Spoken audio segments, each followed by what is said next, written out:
Assalamualaikum warahmatullahi wabarakatuh. Kita lanjutkan masih di chapter 7. Sekarang untuk yang bagian B atau subbab yang kedua, di sini kita akan bahas rekonsiliasi bank. Jadi kita lihat di sini untuk pengertian rekonsiliasi bank sendiri. Di sini ketika perusahaan dalam pengelolaan kasnya, biasanya setiap penerimaan kas disetorkan ke bank. Jadi agar perusahaan tersebut tidak terlalu banyak memegang uang secara tunai, maka disetorkan ke bank. Kemudian untuk pengeluarannya sendiri, ini dilakukan dengan menggunakan cek. Praktek tersebut sering menyebabkan timbulnya perbedaan kas, perbedaan saldo. Di sini antara saldo yang menurut catatan perusahaan dan saldo yang menurut catatan bank. Pada waktu akan menyusun laporan keuangan, perusahaan harus tahu saldo kas yang di dalamnya termasuk kas kecil yang tepat karena untuk dilaporkan ke laporan neraca atau posisi keuangan. Nah, kemudian yang selanjutnya, apabila terjadi perbedaan saldo kas menurut catatan perusahaan dan catatan bank, maka harus dilakukan rekonsiliasi. Jadi, rekonsiliasi di sini singkatnya ya untuk mencari saldo yang benar dan untuk menyamakan saldo menurut catatan perusahaan dengan catatan bank. Jadi kalau saldo sudah sama, ya tidak perlu dilakukan rekonsiliasi karena rekonsiliasi ini hanya untuk menyamakan seperti itu. Kemudian di sini berikut ini adalah ikhtisar yang menyebabkan adanya perbedaan saldo menurut catatan perusahaan dan catatan bank. Yang pertama di sini yang menyebabkan perbedaan saldo adalah deposit in transit atau setoran dalam perjalanan. Jadi saya contohkan ketika misalnya perusahaan ini menyetorkan uang misalnya sejumlah 1 juta rupiah ke bank. Jadi perusahaan menyetorkan uang sebesar 1 juta rupiah ke bank. Nah, setoran ini dilakukan misalnya saja tanggal 30, misalnya saja tanggal 30. Nah, ini berkaitan dengan cut off atau pisah batas, tutup buku. Jadi misalnya saja perusahaan ini tutup buku atau cut off-nya itu setiap tanggal 30 misalnya perusahaan. Nah, berbeda dengan bank, misalnya bank itu cut off tidak tanggal 30 tapi tanggal 28 misalnya. Jadi setiap tanggal 28 itu bank tutup buku. Nah, sementara perusahaan tutup buku di tanggal 30. Nah, ketika kalian menyetorkan sejumlah uang, misalnya tadi perusahaan itu menyetorkan sejumlah 1 juta rupiah, setorannya tanggal 29. Jadi ketika perusahaan setor tanggal 29, pastinya perusahaan akan mencatat pengeluaran kas itu di bulan ini, misalnya saja bulan Oktober. Nah, karena apa ya? Karena tanggal 29 Oktober itu perusahaan masih mencatat sebagai pengeluaran kas bulan Oktober. Nah, berbeda dengan bank, kalau bank ini tutup buku setiap tanggal 30. Nah, karena setiap tanggal 28. Nah, jadi ketika perusahaan menyetorkan tanggal 29, otomatis setoran bulan Oktober akan dilaporkan di bulan November. Seperti itu karena tutup bukunya bank itu setiap tanggal 28. Jadi perusahaan sudah mencatat ada tambahan saldo kas yang ada di bank, tapi bank belum mencatat karena mencatatnya masih di bulan November karena berkaitan dengan cut off. Nah, deposit in transit ini pastinya terjadi ketika cut off atau tutup buku antara perusahaan dengan bank itu berbeda tanggalnya. Kalau misalnya tanggalnya sama, pastinya tidak ada perbedaan dalam hal deposit in transit. Seperti itu. Kemudian yang kedua berkaitan dengan outstanding check. atau cek yang sudah dikeluarkan oleh perusahaan tetapi belum dicairkan. Jadi misalnya saja perusahaan memberikan cek membayar misalnya untuk pembelian bahan baku. Nah, perusahaan bayarnya pakai cek. Nah, tapi si pemasok tadi itu mungkin belum merasa butuh atau belum sempat mencairkan atau memang masih pengen disimpan dulu dalam bentuk cek. Nah, ini jadi belum dicairkan. Secara otomatis di sini perusahaan sudah mengurangi saldo karena kita sudah membayar meskipun belum dicairkan. Berbeda dengan bank. Kalau bank belum mengurangi saldo, kenapa ya? Karena ceknya belum sampai ke bank. Jadi di bank itu belum mengurangi saldo, saldonya masih sama. Kemudian yang ketiga adalah kesalahan pencatatan. Kesalahan pencatatan ini bisa bank yang salah atau pihak perusahaan yang salah. Jadi baik pihak perusahaan maupun pihak bank ini juga bisa sama-sama melakukan kesalahan pencatatan. Misalnya penulisannya, input nominalnya, dan seterusnya. Kemudian yang selanjutnya adalah tagihan wesel dan bunga langsung yang ditagihkan oleh bank. Jadi misalnya terkait dengan tagihan piutang wesel itu ditagihkan oleh bank. Jadi si orang yang mengutang atau debiturnya ini langsung menyerahkan nominal yang dilunasi kepada bank. Jadi uangnya itu belum sampai ke perusahaan, jadi langsung dimasukkan, dikreditkan ke akun di banknya. Jadi perusahaan belum menyesuaikan. Jadi di sini belum menambahkan saldo, kemudian tapi dari bank ini sudah menambahkan saldo. Kemudian adanya bunga giro. Bunga giro juga biasanya yang menyebabkan perbedaan saldo di sini.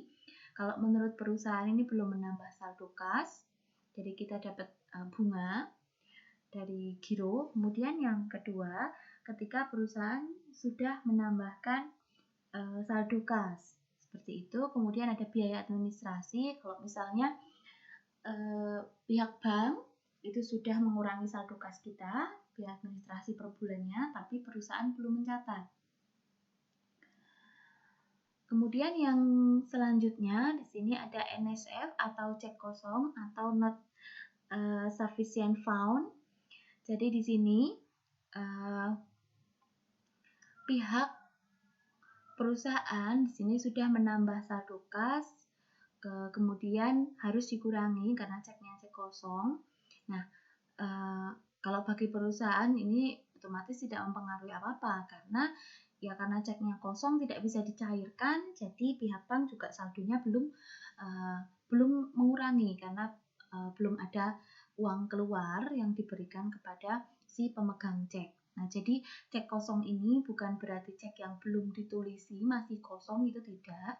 Cek kosong itu bisa berbagai sebab, misalnya nominalnya kurang, misalnya cek yang tertulis itu 1 juta rupiah yang harus dicairkan, tapi ternyata saldonya itu hanya 999.900 rupiah, jadi kurang 100 rupiah, maka pihak bank juga pastinya tidak akan mengeluarkan karena uangnya yang disimpan itu kurang dari 1 juta. Itu yang disebut dengan cek kosong. Atau misalnya saja cek kosong karena tanda tangannya berbeda antara si pemegang cek dengan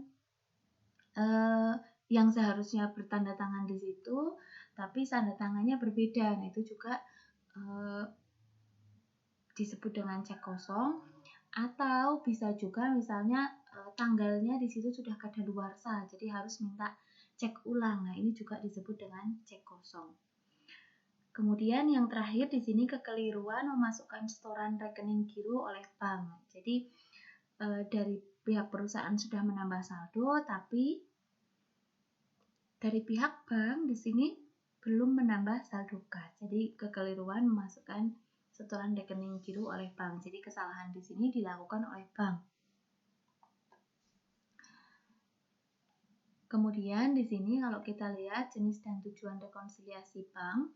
Jadi ada berbagai jenis rekonsiliasi yang bisa dilakukan oleh perusahaan. Rekonsiliasi 2 kolom ini yang sudah sangat familiar sekali. Tujuannya untuk mencari saldo yang tepat atau saldo yang benar. Ada lagi rekonsiliasi 4 kolom, di sini lebih detail lagi, lebih jelimet lagi. Di sini tujuannya untuk mencari saldo awal, penerimaan 1 periode, pengeluaran 1 periode, kemudian ada saldo akhir yang sesuai dengan catatan perusahaan. Dan yang terakhir, di sini rekonsiliasi 8 kolom. Di sini mencari saldo awal, penerimaan, pengeluaran, dan saldo akhir yang tepat dan benar.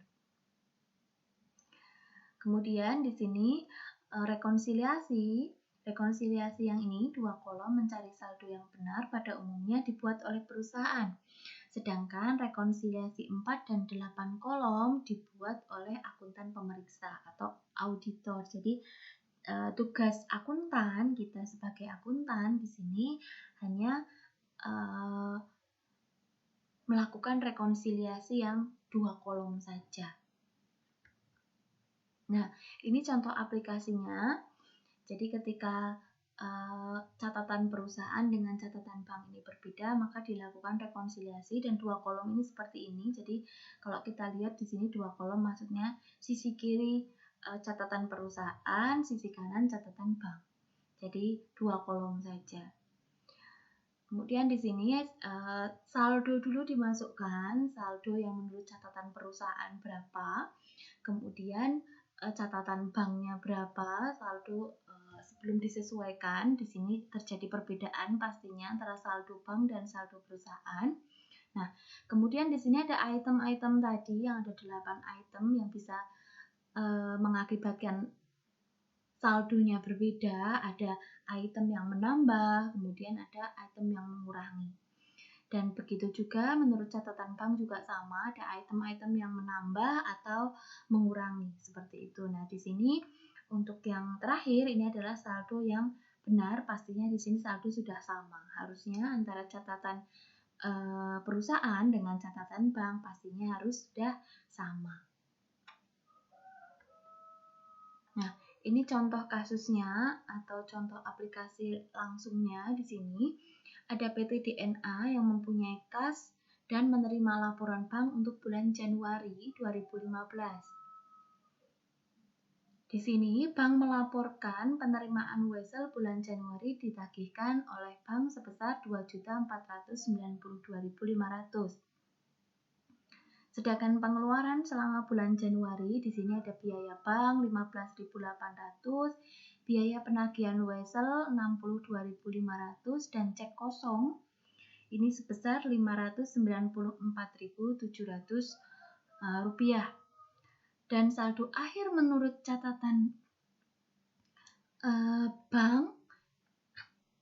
catatan bank di sini bulan Januari 14.898.600. Nah, berbeda dengan perusahaan di sini setoran dalam perjalanan yang belum tercatat oleh bank di sini 3.292.500. Kemudian cek beredar selama bulan Januari yang belum dicairkan itu sebesar 3.519.150. Dan saldo akhir menurut catatan perusahaan di sini 12.762.450. Dan perusahaan salah mencatat pengeluaran sebesar 230.000, dicatat 320.000 dalam buku perusahaan. Nah, ceknya ini sudah ditulis dengan benar, jadi bukan termasuk cek kosong, tapi nominalnya yang salah. Seperti itu. Nah, kemudian ini kita bikin rekonsiliasi bank 2 kolom saja. Di sini nama perusahaannya dulu, PT DNA tadi, kemudian rekonsiliasi mencari saldo yang benar atau rekonsiliasi bank gitu saja. Kemudian ini periodenya per 31 Januari 2015. Yang pertama kita masukkan dulu saldonya. Saldo menurut perusahaan tadi 12.762.450.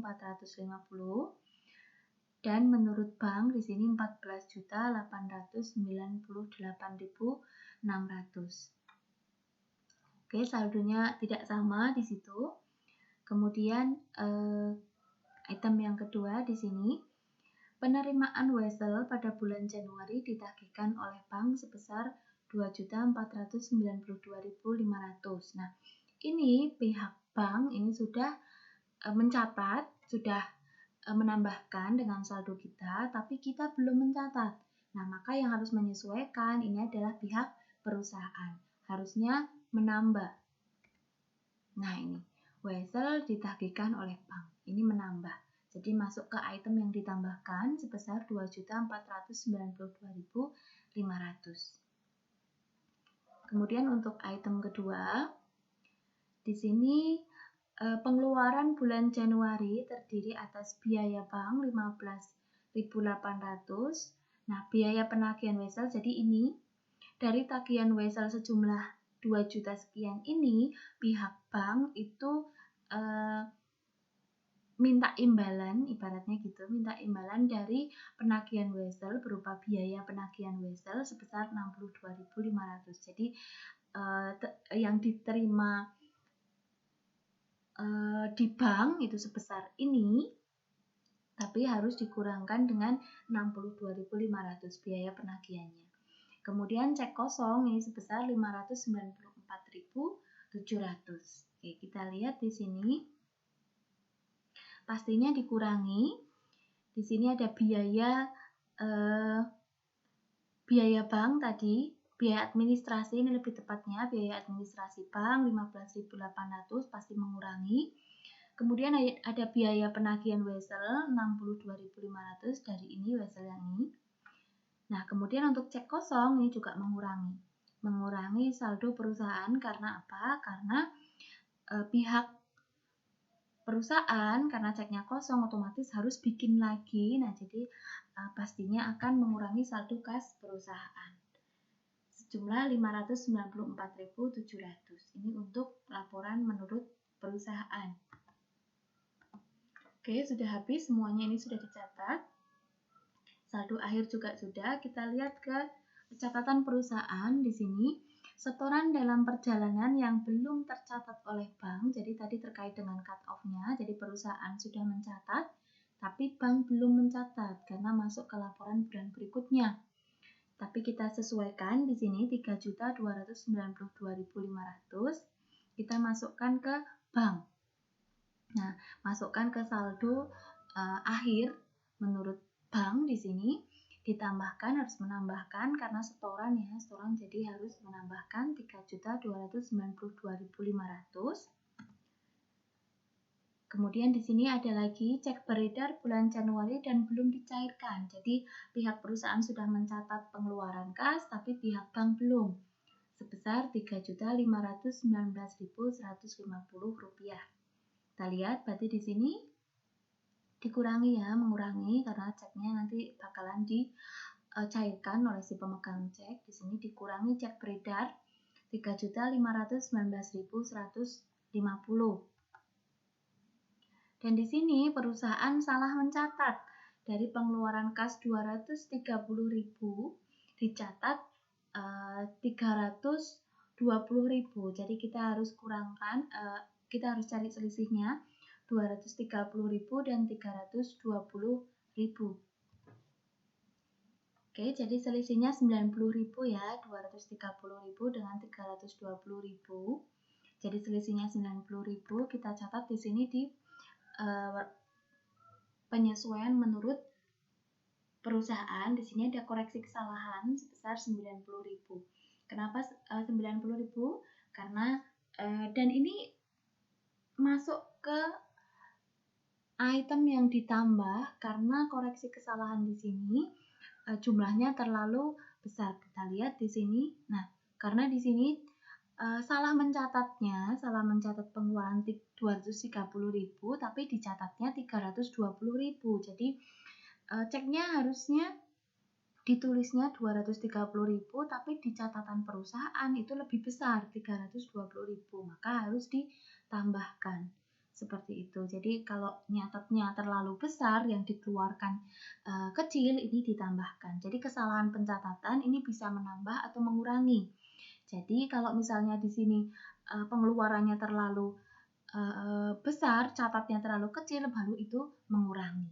Tapi kalau misalnya di sini pengeluarannya lebih kecil dan pencatatannya lebih besar, maka harus ditambahkan. Seperti itu. Kemudian kita jumlah dari atas di sini saldo akhir yang menurut perusahaan, kemudian ditambahkan wesel yang ditagihkan, ditambahkan koreksi, dikurangi biaya administrasi, dikurangi penagihan wesel, dan cek kosong, maka saldonya di sini didapat 14.671.950. Kemudian untuk bank di sini ada saldo akhir yang tadi belum sama, ditambahkan dengan deposit in transit dikurangi dengan cek beredar. Maka kalau kita lihat di sini saldonya sudah sama, 14.671.950. Nah, kemudian dari rekonsiliasi ini perlu dibikin jurnal. Nah, jurnalnya yang kita lihat hanya sisi kiri aja, jadi dari sisi perusahaan saja. Kalau dari bank ya ini kan tugasnya bank ya, jadi yang tugasnya kita akuntan hanya mencari saldo yang benar dari saldo menurut perusahaan dan saldo menurut bank dan kemudian di jurnal. Jadi yang kita jurnal hanya yang kotak atau kolom yang sebelah kiri saja, yaitu yang pihak perusahaan. Seperti itu. Sampai di sini untuk penjurnalan nanti kita bahas di sistem akademik. Sampai di sini dulu untuk chapter 7 bagian B, kurang lebihnya mohon maaf. Assalamualaikum warahmatullahi wabarakatuh.